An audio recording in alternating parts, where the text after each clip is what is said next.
I found this Magic Treehouse Fact Tracker nonfiction companion to their ninjas book. Is it historically accurate at all? To do this quickly, we can just go to the weapons section and essentially see what they have to say. Because if they're just absolutely glazing the katana and saying that the samurai use that as their primary weapon, then it's not historically accurate.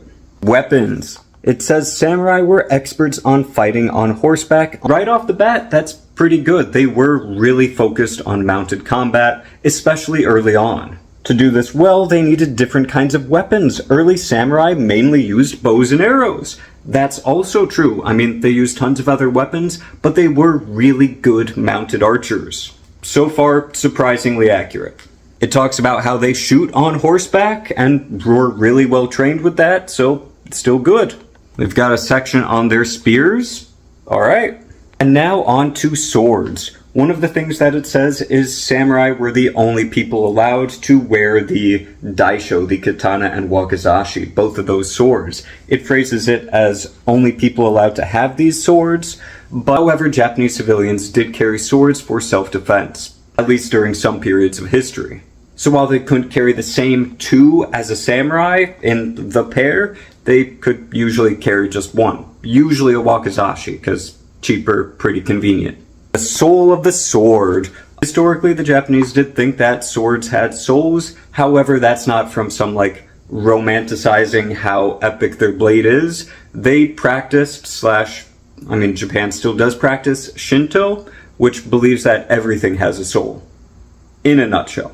So it'd be weird if the katana didn't. It does exaggerate that swordsmiths took months to make swords, which for your super duper top of the line, really good ones, sure, maybe, but the bulk of any sword were more or less mass produced.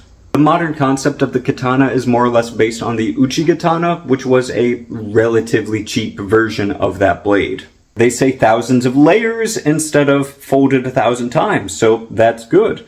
And then they get into Japanese firearms history, which as soon as they got it in the 1560s, 1543, they just completely embraced firearms and integrated them in every aspect of their martial traditions. They go on to war fans, not exactly my wheelhouse, but they existed.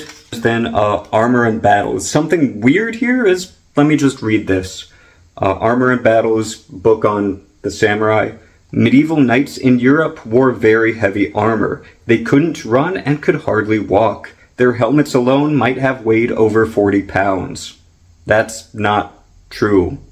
That's not true about medieval knights at all. I mean, that's just not true about medieval knights at all. So I'm glad that whoever wrote this did a decent amount of research into the samurai. Even though they are guilty of a decent amount of exaggerations, it's still some quality historical facts, but their random mentions on medieval knights, that's weird.